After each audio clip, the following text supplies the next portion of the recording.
So next one is the incoordinate uterine action and dysfunctional uterine bleeding. So normal labor is characterized by coordinated uterine action associated with progressive dilatation of the cervix and descent of the head.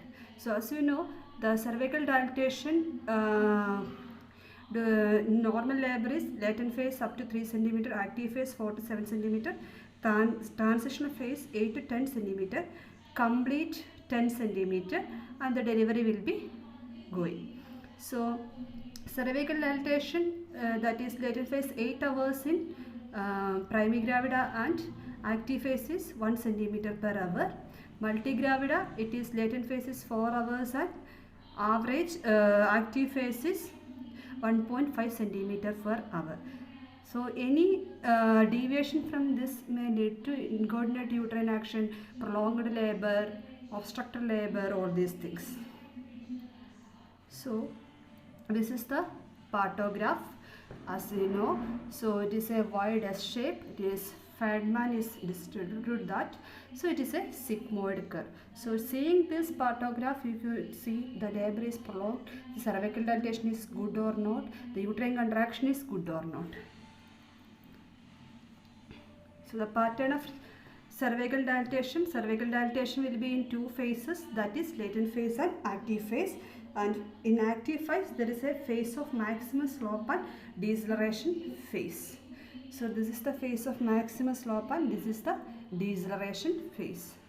Maximum slope or deceleration phase.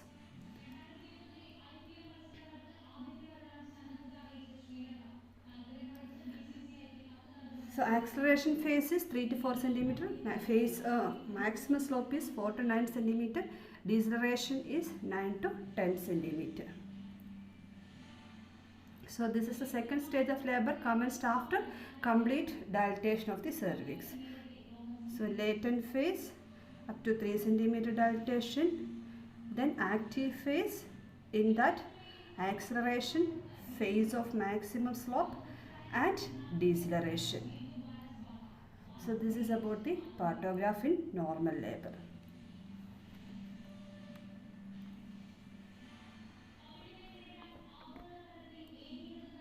So next we are going to discuss abnormal uterine action. So what even by abnormal uterine action means any deviation from the normal pattern of uterine contraction affecting the course of the labor. So that is called it as abnormal uterine action or incoordinate uterine action. Abnormal uterine action, any deviation of the normal pattern of uterine contraction affecting the course of the labor, the duration of the labor. So normally there are two pacemakers, that is the starting uterine contraction, two pacemakers are there, as you know. It is located in the cornua part of the uterus.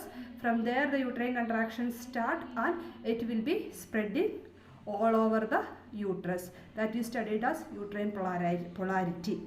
So here that is uterine contraction will be normally start effectively from the cornua part.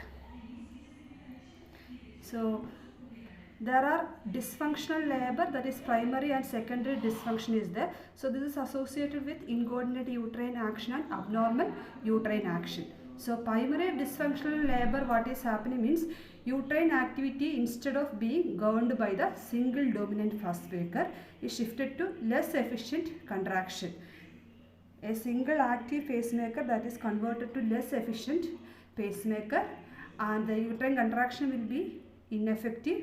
So you can use oxytocin for effective uterine contraction.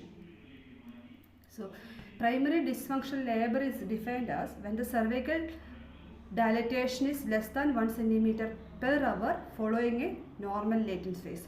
Once it is reached to 3 to 4 centimeter, after that it is there is a less cervical dilatation, that is less than 1 centimeter per hour. Normally in a primigravida the cervical dilatation in a active phase is about 1 centimeter per hour, and multigravida it is 1.5 centimeter per hour. So less than that we will call it as the primary dysfunction. So here also you can go for a amniotomy or oxytocin augmentation. So secondary arrest or secondary dysfunction is defined as when the cervical dilatation stops after the active phase of labor. Once it is actively starting and it is stops. So this is called it as the secondary arrest.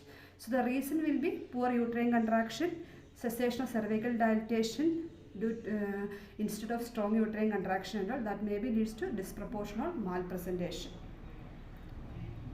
So next one is the types of incontinent uterine action or abnormal uterine action. So abnormal uterine action is divided into based upon normal polarity and abnormal polarity. You know, so it is polarity is the neuromuscular harmony between the upper and lower pole of the uterus. So normal polarity, what are the abnormal uterine action can occur means hypertonic dysfunction and hypertonic dysfunction. So hypertonic dysfunction, obstruction will be there, precipitate labor will be there. So in hypertonic uterine contraction there will be precipitate labor, obstruction, tonic uterine contraction will be there. So in abnormal polarity, incontinent uterine action, so there will be spastic lower uterine segment, colicky uterus, asymmetric uterus contraction, constriction, generalized tonic contraction and cervical dystocia.